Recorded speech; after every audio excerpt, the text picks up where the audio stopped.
Welcome to secret preparation. Secret preparation पे एक नया फीचर आया है जो है स्टडी प्लानर। जिसके थ्रू आप अपने एग्जाम्स के लिए प्रॉपरली सिलेबस वाइज प्रिपेयर कर सकते हो, अपने रिसोर्सेज को ऐड कर सकते हो, पूरा टाइम ट्रैकिंग कर सकते हो। एवरी माइक्रो डिटेल्स जो आपको एक स्टडी प्लानर के लिए चाहिए वो आपको यहाँ पे मिल जाएगी। ये स्टडी प्लानर आपको कैसे हेल्प करने वाला है, वो फीचर आपको कैसे बेनिफिट दिलाएगा, हम लोग उसके बारे में भी डिस्कस करते हैं। जैसे आप secretpreparation.com ओपन करेंगे तो आपके पास यहाँ पे आएगा ऑर्गेनाइज योर फ्यूचर, यहाँ पे आएगा create your own study planner. जैसे आप यहाँ पे क्लिक करेंगे तो आपके पास एक ऑप्शन आ जाएंगे कि आपको किस तरीके का स्टडी प्लानर। अभी का ये जो स्टडी प्लानर है वो सिर्फ सीक्रेट को ही टारगेट किया गया है, but in future in a few month like in a 1 और 2 मंथ ये डैक डीबीडी हर एक के लिए उनके प्रॉपर सिलेबस वाइज के हिसाब से आपका स्टडी प्लानर आ जाएगा और सबकी वैलिडिटी 6 मंथ रहेगी। तो उसके हिसाब से आप पूरा कॉन्फ़िगर कर सकते हो अपने हिसाब से। आपको यहाँ पे क्या-क्या मिलेगा? आपको यहाँ पे डायनामिक रिसर्च मिलेंगे, आपको रिसोर्स लाइब्रेरी, अपने पर्सनल नोट्स ऐड कर सकते हो, फुल टाइम ट्रैकिंग वीकली, आपका स्टडी टाइमलाइन क्या है, आपके मैक्रोस छोटी-छोटी डिटेल्स कि आपने कितने एमसीक्यू प्रैक्टिस किए, कितने आपने क्यूज़ प्रैक्टिस किए, सारी मैक्रो डिटेल्स आपको यहाँ पर मिल जाएगी। अब डिपेंड करता है कि आप कौन-सा प्लान लेते हो, हर एक प्लान में उनके सब्जेक्ट्स हैं।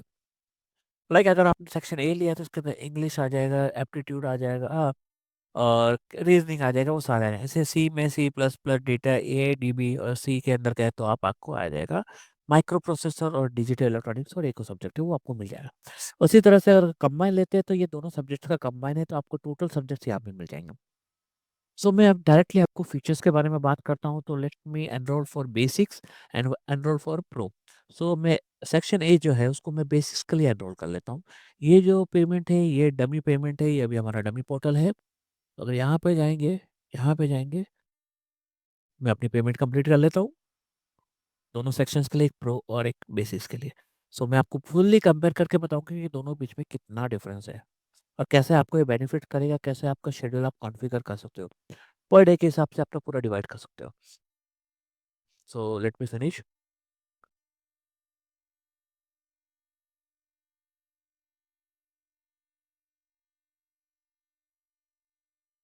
ये मैंने ए कर लिया, देन मैं बी का प्रो ले लेता हूँ। आपको समझ में आ जाएगा कि बेसिक्स डिफरेंस क्या है दोनों के बीच में।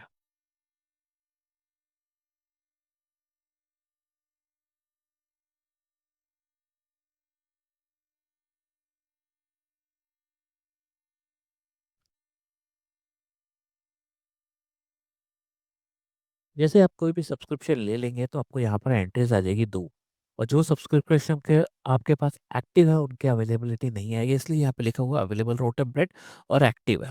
ठीक है, आप किसी भी टाइम में बेसिक्स को प्रो में अपग्रेड कर सकते हो। किसी भी टाइम आपको लगता है कि अब नहीं मुझे प्रो के फीचर्स यूज़ करने तो आप प्रो में इसको एक्टिव कर सकते हो। मैं अभी इसकी डुप्लीकेट स्क्रीन बना लेता हूँ आपको दिखाने के लिए। एक के अंदर मैं सेक्शन ए लेता हूँ और एक के अंदर मैं सेक्शन बी लेता हूँ। आप देखेंगे कि दोनों के अंदर स्क्रीन लगभग आपको सेम ही दिख रही है, बट यहाँ पे आपको प्रो दिख रहा है, अपग्रेड टू प्रो को बेसिक करना, अपग्रेड का ऑप्शन आ रहा है, यहाँ पे नहीं आ रहा है। यहाँ पर अगर आप देखेंगे तो हर एक सब्जेक्ट के हिसाब से ये सेक्शन जी लिया है, तो इसमें जो सब्जेक्ट है अभी कुछ भी आपको कॉन्फ़िगर नहीं आ रहा है क्योंकि अभी तक आपने कॉन्फ़िगर नहीं किया है। सिमिलरली अपने यहाँ पर भी है, यहाँ पर आपके पास कॉन्फ़िगर नहीं किया है इसलिए कुछ नहीं आ रहा है। और जो चीज़ें आपने लॉक करके रखी हुई है, 2 माइक्रो डिटेल्स, वो प्रो के अंदर आप देख सकते हो क्योंकि अगर आप यहाँ देखेंगे तो यहाँ पे लॉक नहीं है बट वहाँ पे लॉक है। तो बेसिक्स में गया तो यहाँ पर भी आपको कॉन्फ़िगर करने का ऑप्शन मिलेगा, यहाँ पर भी आपको कॉन्फ़िगर करने का ऑप्शन मिलेगा, दोनों को आप कॉन्फ़िगर कर सकते हो। अभी यहाँ पर आप देखेंगे तो 350 वर्क का वर्कलोड है, ये बाय डिफ़ॉल्ट आया है। बाय डिफ़ॉल्ट इसलिए आया है क्योंकि जब आपने टेम्पलेट बनाई थी तो हमारी एक बेसिक सिलेबस की टेम्पलेट अवेलेबल है। उस टेम्पलेट के ऊपर हमने 350 आवर्स का वर्कलोड दिया कि पूरा एंटायर सिलेबस करने के लिए हमने कहा 350 आवर्स हो जाएगा।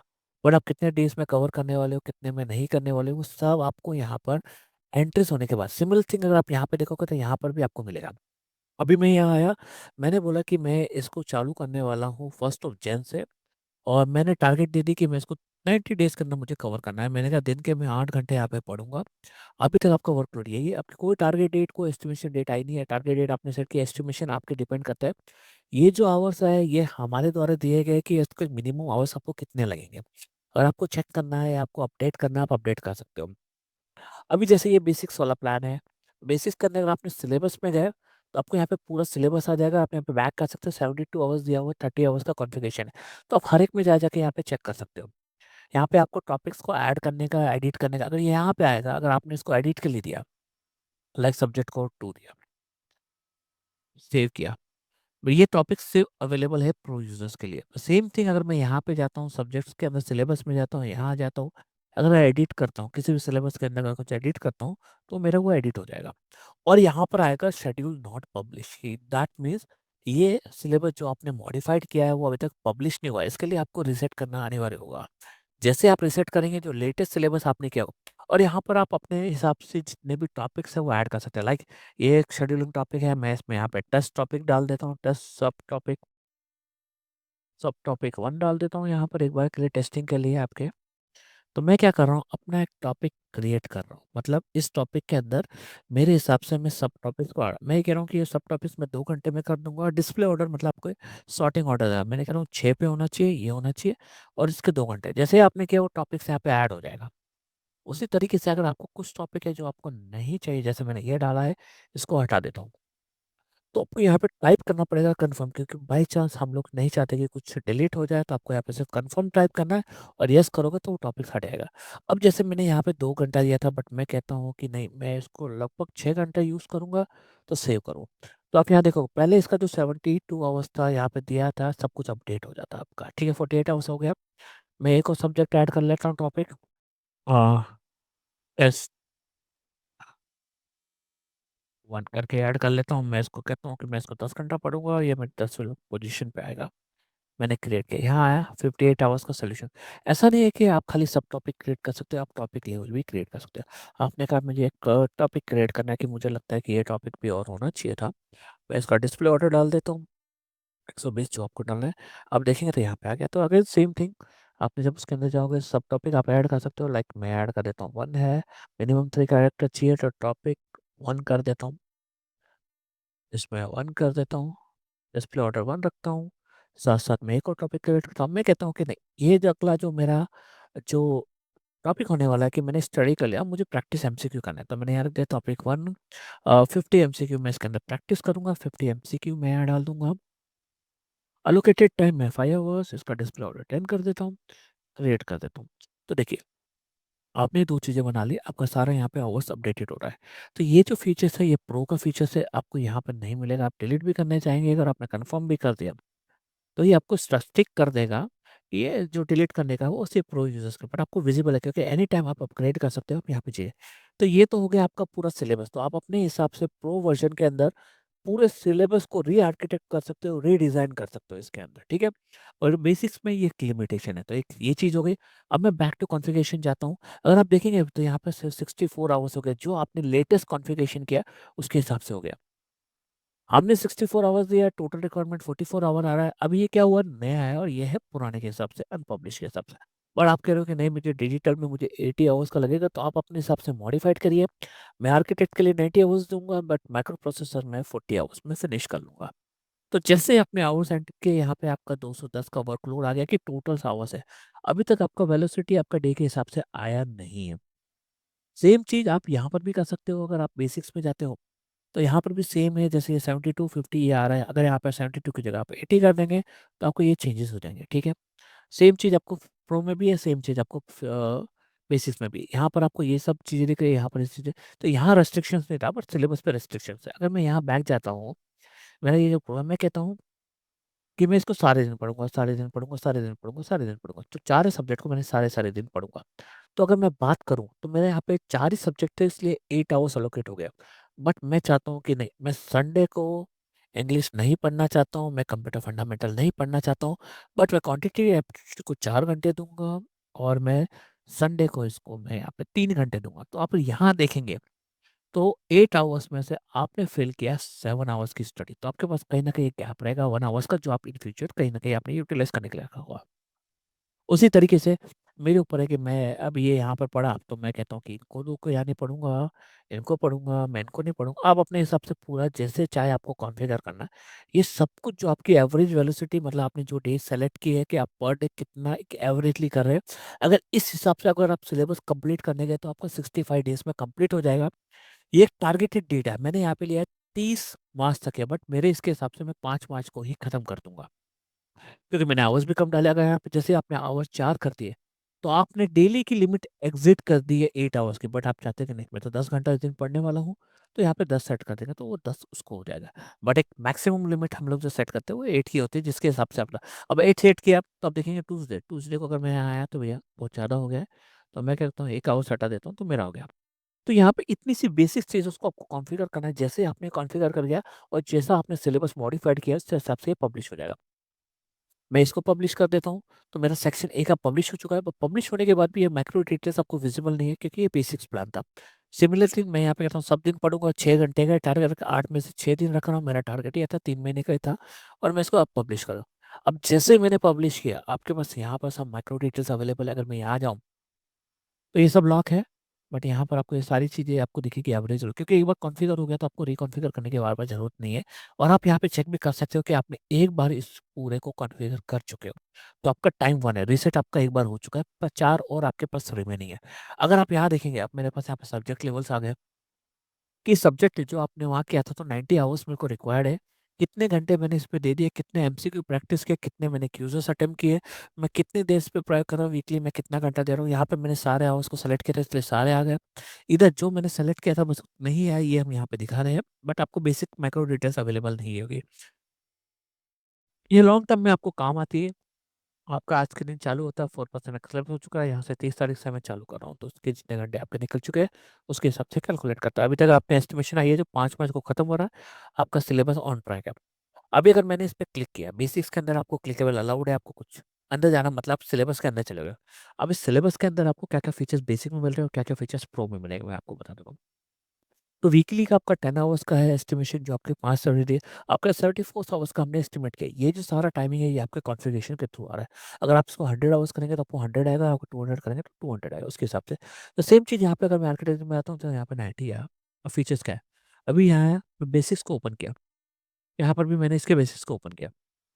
अभी बेसिक्स में भी आपको यहाँ पे मार्क कंप्लीट कर सकते हो, मतलब इस पर्टिकुलर टॉपिक्स को आपने कितने घंटे वेस्ट इन्वेस्टेड किए आपने, ठीक है? सो मैंने कहा कि मैंने इसके ऊपर 3 घंटे दिए, भले मैंने 2 घंटे एलोकेट किया था।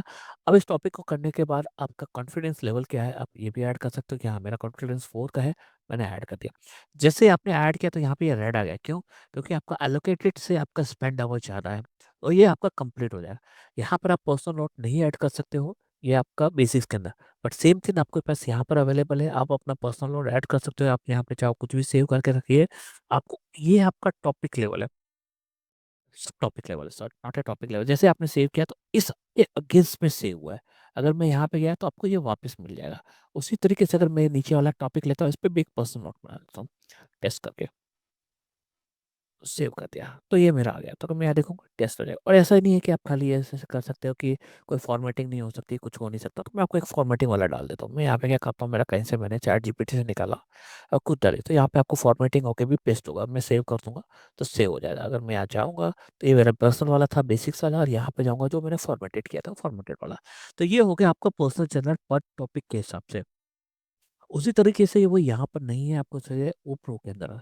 उसी तरीके से यहाँ पर भी ऑप्शन है ऐड रिसोर्सेज पीडीएफ ऐड करने के लिए, बट ये सब के सब प्रो वर्जन्स के हैं, तो आप यहाँ पर नहीं कर पाओगे। उसी तरह से प्रो में जाता हूँ, मगर मेरे पास ये आया। अब मैं कहता हूँ कि इसके ऊपर मेरे पास कहीं एक रिसोर्स अवेलेबल है। मैंने क्या किया, मैंने एक रिसोर्स लिया, उसकी यूआरएल अवेलेबल है। मैंने कहा एक्स वाई जेड या ए बी सी करके नाम दे दिया, मैंने कहा पेस्ट कर दिया, मैंने कन्फर्म कर दिया। तो ये क्या हो गया, आपकी एक लिंक आ गई। उसी तरीके से मैं चाहता हूँ कि मेरा कोई यूट्यूब का video, let me open any YouTube video here, उसको भी मैं ऐड कर सकता हूँ यहाँ पे। तो आपको किसी सब्जेक्ट का टॉपिक का कहीं अच्छा सा वीडियो मिल गया है, आपको जो डाल मिला है, अगर आपको वो ऐड करना है तो आप वो कर सकते। मैं एक काम करता हूँ, मैं एक अच्छा सा निकालता हूँ टॉप 20 इंटरव्यू क्वेश्चन का।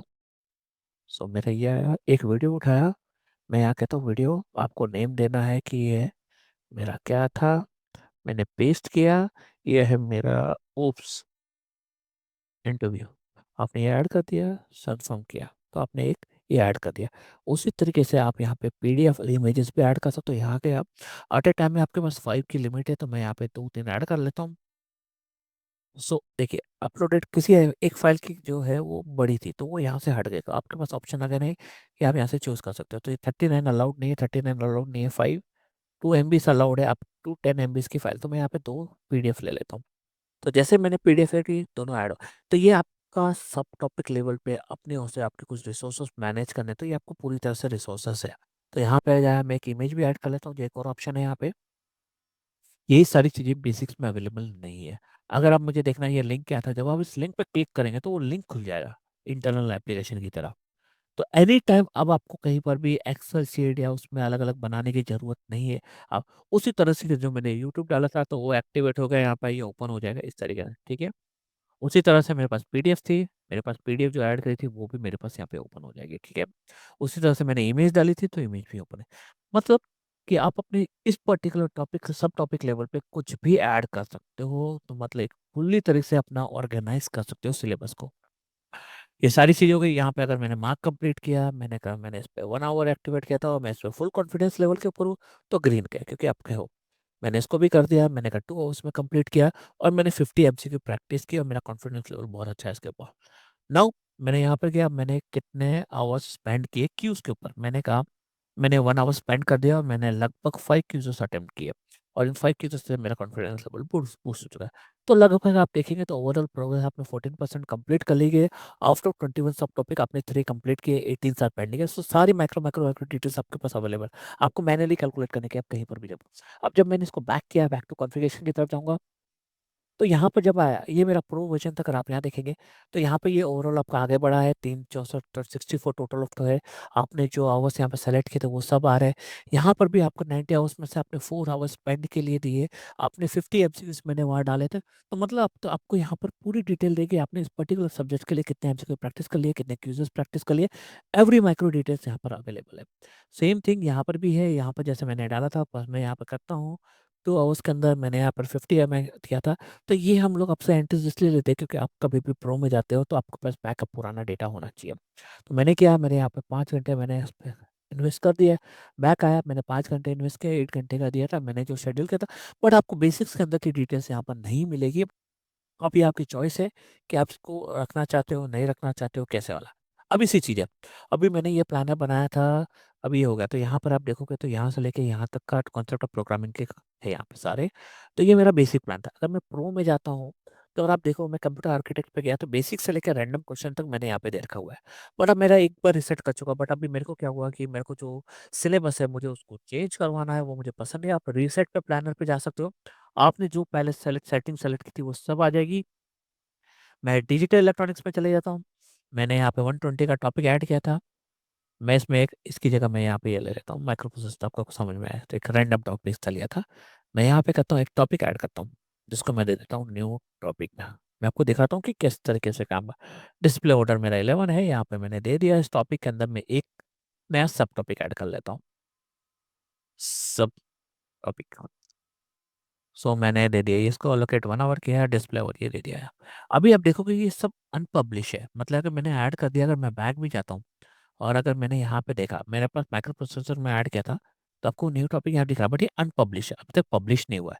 पब्लिश तब होगा जब मैं पब्लिश यहाँ पे करूँगा, पब्लिश में शेड्यूल। अगर मैं यहाँ पर भी अगर अभी बैक स्टेप चला जाता हूँ और मैं माइक्रो प्रोसेसर की तरफ जाता हूँ, तो आपको वो टॉपिक यहाँ पे नहीं मिलेगा। तो उसके लिए आपको क्या करना पड़ेगा, आपको रीपब्लिश करना पड़ेगा। रीपब्लिश मतलब आपका एक रीसेट यूज़ होगा। रीसेट यूज़ होने के लिए आपको यहाँ जाना है। आपने कर दिया, मैं कह रहा हूँ अब मैं इसको 4 आवर्स दे रहा हूँ, अपने हिसाब से पूरा टाइम सेट कर सकते हो। क्योंकि ये देखिए, मैं किसी-किसी को 4 घंटे यहाँ पे दे देता हूँ क्योंकि मुझे अपना टाइम को यूटिलाइज़ करना है किसी न किसी तरीके से। तो ये पूरी कॉन्फ़िगरेशन आपके ऊपर है। आपके पास 14 या 15 भी होंगे। अभी मैं आपको दिखाता हूँ ए प्लस बी या ए प्लस सी के अंदर किस तरीके से कॉन्फ़िगर करेंगे। वो भी अगर आपको चाहिए होगा तो मैं कभी आपको आप मुझे रिक्वेस्ट कर सकते हो, तो मैं आपको फुल्ली बता दूँगा। यहाँ पे करके जैसे मैंने इसको पब्लिश किया, अब मैं माइक्रो प्रोसेसर की तरफ जाता हूँ तो यहाँ पर मुझे एक टॉपिक और मिल गया। तो ये जो फीचर है ये प्रो के अंदर है, जो आपको बोलते हैं सिलेबस आर्किटेक्ट करने के लिए। तो ये सारी चीज़ें हो गई यहाँ पर। तो बैक आया, तो यहाँ पर आप माइक्रो सारी डिटेल्स आप चेक कर पा रहे हो कि क्या-क्या है, कितना वीकली है, कितना एवरेज वेलोसिटी चल रहा है, मेरा कोर्स कितने दिन में खत्म हो जाएगा। मेरा टारगेटेड ये 30 मार्च का है, बट मैं 28 जनवरी तक खत्म कर दूँगा क्योंकि मेरा सिंगल है, क्योंकि 30 मार्च हमने 3 महीने का दिया हुआ था, उसके हिसाब से 3 महीने। बट आप जिस हफ्ता से करोगे, जितने आवर्स यहाँ पे सेट करोगे, उस हिसाब से कॉन्फ़िगर हो जाएगा। तो ये मेरा ये सेटअप। उसी तरीके से बेसिक्स में जो मैंने बोला गया था कि यहाँ पे सारी चीज़ें लॉक रहती है। बेसिक मतलब आप यहाँ पे अपना ये शेड्यूल देख सकते हो, टाइमलाइन देख सकते हो, अपना टॉपिक मतलब जो आपका सब्जेक्ट लेवल है उसके आप देख सकते हो कितने कंप्लीट हो गए, कितना परसेंटेज, ये सारी चीज़ें आपको मिलेगी। बट अंडर के आपने कितने एमसीक्यूज़ किए हैं या आपने कोई रिसोर्स मैनेज करना है, वो आप यहाँ पे नहीं कर सकते हो। को रिसोर्स अलाउड नहीं है यहाँ पे। तो ये एक मेजर डिफरेंस है यहाँ पे। आपने यहाँ पर भी आपको सारी डिटेल्स ऊपर मिलती है कि आपने कौन-कौन से दिन पढ़ने के लिए रखे हुए हैं, आपके कितने टॉपिक्स पेंडिंग हैं, सारी चीज़ें मिली। ये तो था कि एक सिंगर्स के लिए। अभी मैं आपको इसी तरह से इसका बेसिक एडवांस वर्ज़न दिखा देता हूँ, जो मेरा ए प्लस बी प्लस का कर देता हूँ। मैंने इसका भी प्रो ले लेता हूँ पहले।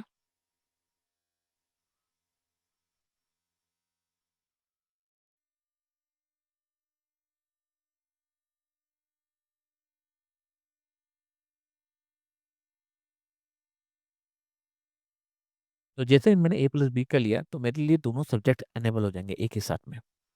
मुझे अलग-अलग जगह जाके मैनेज करने की ज़रूरत नहीं है कि हाँ, मुझे 90 डेज़ में ये सारे 5 सब्जेक्ट या 6 सब्जेक्ट को करना है, तो मुझे अलग-अलग व्यूज़ में जाके ज़रूरत नहीं है। अब मैं एक के अंदर गया, तो आप यहाँ देखेंगे तो ये मेरा प्रो है, मेरे पास सारे 822 आवर्स है, कुछ भी कॉन्फ़िगर नहीं है। मैं क्या करता हूँ, अभी डिफ़ॉल्ट एक कॉन्फ़िगरेशन ले लेता हूँ कि मैं सारे दिन पढ़ूँगा यहाँ पे। अगर मैं सारे दिन लेता हूँ, तो मेरे पास सब्जेक्ट तो लिस्ट बहुत ज़्यादा है, तो मैं कैसे पढ़ूँगा इतने सारे सब्जेक्ट एक दिन में? तो अगर जब आपने लिया तो आपको यहाँ पे दिख जाएगा कि आपका कॉन्फ़िगरेशन ओवरबर्डन हो चुका है। आप क्रिएट कर सकते हो, क्रिएट करने से हमने रुका नहीं है। आप सिलेबस को मॉडिफ़ाइड कर सकते हो, जो मैंने चीज़ पहले बताई थी वो सारे। बट यहाँ पे क्या है, जब आपके पास सब्जेक्ट ज़्यादा आ जाता है, अब आपको किस तरीके से करना है? अब मैं कहता हूँ कि मैं संडे को ये इंग्लिश नहीं पढ़ूँगा, मैं क्वांटिटेटिव पे ज़्यादा ध्यान दूँगा, कंप्यूटर फंडामेंटल नहीं पढ़ूँगा, इन सबको हटा दूँगा, क्योंकि मुझे सिर्फ़ 2 दिन में इन 2 सब्जेक्ट को टारगेट मैं 2 घंटा मैंने यहाँ दे दिया और इनको मैं दे देता हूँ 3-3 घंटा। तो क्योंकि मेरे पास, अगर आप यहाँ ऊपर देखेंगे तो 6 घंटा, तो मेरे पास एग्ज़ीक्यूट ज़्यादा अवर्स है, अगर मैं यूज़ करना। तो मैंने यहाँ पे इनको 3-3 घंटे के हिसाब से सेट कर दिया, ठीक है? उसी तरीके से अब ये दोनों को अगर मैंने संडे को पढ़ लिया, तो मैं मंडे को तो पढ़ूँगा नहीं। मंडे को मैं कहता हूँ मैं इंग्लिश, कंप्यूटर फंडा बट मैं इंग्लिश 1 ही घंटा लूँगा और कंप्यूटर फंडामेंटल भी 1 घंटा लूँगा। बट मैं सी प्रोग्रामिंग में 3 घंटे पढ़ूँगा और उसके साथ-साथ मैं ओप्स को नहीं पढ़ूँगा, मैं डेटा स्ट्रक्चर नहीं पढ़ूँगा, बट मैं ऑपरेटिंग सिस्टम 1 घंटा पढ़ूँगा, ठीक है? और बाकी का मैं नहीं पढ़ूँगा। तो आप उसी तरह से आप क्लिक करके हटा सकते हो। तो अगर जैसे आपने क्लिक किया, स्टिल आपके पास यहाँ पे 2 घंटे पड़ते हैं। तो आइदर ये है कि आप किसी में और इन्वेस्ट करना चाहते हो तो भी कर सकते हो, या आप चाहते हो कि नहीं, मैं उस ऑपरेटिंग सिस्टम को भी 2 घंटा दे दूँगा इस दिन और मैं सी को 3 घंटे की जगह मैं 4 घंटे दे दूँ। तो आपको पूरा डिज़ाइन हो गया कि इस दिन के अंदर आपको क्या पढ़ना है। उसी तरीके से अगर मैं ओवरलोड को थोड़ा हटा देता हूँ और रैंडमली चूज़ कर लेता हूँ, तो इसके हिसाब से आप अपने हिसाब से सेट कर सकते हो पूरा, ठीक है? मैं एक रैंडमली पिक करने की ट्राई करता हूँ सारे। जब आप इसे बनाएँगे तो प्योरली आपको सोच समझ के बनाना पड़ेगा कि आपको अपने डेट के 8 घंटों को आप किस तरीके से यूटिलाइज़ कर रहे हो। ठीक है? अभी मेरे पास ट्यूसडे बचा हुआ है, ट्यूसडे में मैं इसको हटा देता हूँ, तो भी अभी 18 घंटों का है, क्योंकि लिमिट बहुत ज़्यादा हो गई। तो इतना आप हर दिन सारे सब्जेक्ट तो पढ़ नहीं सकते हो। अभी भी एक सब्जेक्ट मुझे हटाना पड़ेगा, तो मैं क्या करता हूँ, इसको हटा देता हूँ। तो मेरा यहाँ पे 10 घंटों का आ गया। अभी भी एक और को हटाना पड़ेगा, तो यहाँ से हटा देता हूँ। 2, 2 4, 2 6, 2 8, 8 घंटों का हो गया। अब मेरा थर्सडे रहा, थर्सडे के अंदर गया। थर्सडे को मैं ये नहीं पढ़ूँगा, बट ये भी नहीं पढ़ूँगा, ये नहीं पढ़ूँगा, क्योंकि 2 दिन लगातार जा रहा हूँ। तो यहाँ है, तो अगर आप देखोगे तो अभी मेरा वेडनेसडे को 4 ही घंटे, तो वेडनेसडे को मैं कहीं न कहीं बढ़ा सकता हूँ, तो मैं इसको बढ़ा लेता हूँ इसको भी बढ़ा लेता हूँ। अब ये आपके ऊपर है कि आपको किस तरीके से, किस घंटे कितने देर आपको रखना है, तो उसके हिसाब से रहेगा आपका। प्योरली ये आपके ऊपर है, ठीक है? अभी फ्राइडे का हो गया, फ्राइडे को भी मैं थोड़े से कम कर देता हूँ, मेरे पास बहुत आवर्स हो गए। तो ये आपको मैनेज करना है। यहाँ पे मैं आपको सेव से नहीं रोक सकता, क्योंकि ओवरबर्डन है। स्टिल आप उसे सेव कर सकते हो, क्योंकि वो आपके हिसाब से है कि अभी जैसे देखिए, मेरा यहाँ पे टारगेट डेट कम हो गई, क्योंकि मैंने जितने ये सिलेबस लिए हैं, ये मेरे इससे ज़्यादा है कि मुझे इसका मिनिमम जो टाइम चाहिए ख़त्म करने के लिए, जो टाइम मैंने यहाँ पे सेव किया है, जितना मैं वीकली आवर्स सेट कर रहा हूँ, उसके हिसाब से एस्टिमेशन आई है। तो आपके ये 3 महीने में कंप्लीट नहीं होगा, आपको उसके लिए थोड़ा-सा 1 महीना एक्स्ट्रा करना पड़ेगा। अगर मैंने यहाँ पे 30 रख दिया, मैंने कहा कुछ डेज़ को एक्सटेंड लेके चलता हूँ तो 14 डे। तो इस आवर कॉन्फ़िगरेशन के इतने घंटों में अगर आप फिनिश करना चाहते हो, तो एक-एक पर सब्जेक्ट के लिए इतने-इतने दिन ले जा रहे हैं, तो आपसे कॉन्फ़िगर अब जैसे मैंने दे दिया, तो एवरेज वेलोसिटी जो निकली है वो 7.7 की है। मतलब 8 घंटे भी देखिए, कई घंटे कम ज़्यादा होंगे तो उसके हिसाब से हो रहे थे। जैसे यहाँ पे कम है, यहाँ पे कम है और यहाँ पर अभी भी ओवरबर्डन में चला गया, तो मैं कम कर देता हूँ और मैं इसको सेव कर देता हूँ। इनवैलिड कॉन्फ़िगरेशन अभी देखिए, इनवैलिड हो गया क्योंकि यहाँ पर एक भी मैंने नहीं लिया। मैं यहाँ पर एक सेट ले लेता हूँ, एक सेट ले लेता हूँ, ठीक है? तो बट अभी मैं क्रॉस नहीं जा रहा हूँ, बट यहाँ पर मेरा ओवर्स ज़्यादा हो गया मंडे का। अब मंडे का ज़्यादा हो गया तो मुझे क्या करना पड़ेगा, कहीं न कहीं ऊपर से हटाना पड़ेगा। क्योंकि एक डे तो आपको लेना पड़ेगा ना किसी न 7 दिन से। सो मैं मंडे से इसको हटा देता हूँ और इसको हटा देता हूँ। मैंने हटाने में अब मेरा बराबर हो गया। मैंने इसको पब्लिश कर दिया। तो ये आपको पब्लिश हो गया। अब माइक्रोवेव पे आपको सारी डिटेल मिलती है, ये कंबाइन होके मिल रहा है। मतलब ए प्लस बी का टोटल आपके पास 11 टॉपिक्स है आपके पास, कब खत्म करने हैं, 8 दिन दे, तो कितना टाइम इन्वेस्ट किया, आपका टोटल ड्यूरेशन हो 111 डेज का है, मतलब अराउंड अगर 120 मंथ हो तो 4 महीने के अंदर आपका ये कंप्लीट हो जाएगा। एवरेज वेलोसिटी क्या चल रही है, अभी आप कुछ भी ले सकते हो, मैं ले लेता हूँ मेरा फेवरेट सब्जेक्ट सी। सी लिया, यहाँ पे गया, मेरे पास सारे टॉपिक्स आइडेंटिफाई के लिए 2-2 घंटे, ये मैंने डिफाइन करके रखे हुए थे। लाइक मैंने का मतलब है सीक्रेट प्रिपरेशन ने इसको डिफाइन करके रखे थे, हर एक टॉपिक के लिए हम 2-2, क्योंकि आपने यहाँ पे डिफॉल्ट लिया है। और पहले मैंने आपको बताया हुआ है कि आप इसको कैसे चेंज कर सकते हो, जब आप सिलेबस को चेंज करोगे तो ये ऑटोमेटिक चेंज हो जाएगा, आपको पर्सनल नोट यहाँ पे आपको सब मिल जाएंगे। आज आप यहाँ पे प्रो हो तो आपको ये सब ऐड करने के लिए मिल जाएगा। तो आप यहाँ पे हर सब टॉपिक लेवल पे अपने रिसोर्सेज को ईजिली मैनेज कर सकते हो। तो इस तरीके का ये पूरा स्टडी प्लानर है जो आपको हेल्प करेगा कि आपको अपना पूरा स्टडी प्लानिंग करने के अंदर कितने दिन, कैसे, कब तक मुझे ख़त्म करना है अपना, तो ये पूरी तरह से आपको प्लान करके देगा। आपको मैनुअली कहीं भी लिख की ज़रूरत नहीं है, आपको पूरा ग्राफिकल रिप्रेजेंटेशन में आएगा। सपोज़ किया मैंने यहाँ पे इसको मार्क कंप्लीट कर दिया, 2 घंटे दे दिया, आपको इस सब्जेक्ट में गया, बैक किया मैंने यहाँ से, अभी देखेंगे तो आपको ये बढ़ गया, मैं यहाँ पे डेटा कम्युनिकेशन में आया, मैंने इसको भी मार्क कर दिया, इसको 1 घंटा दे दिया, कॉन्फिडेंस लेवल दे दिया मैंने इतना,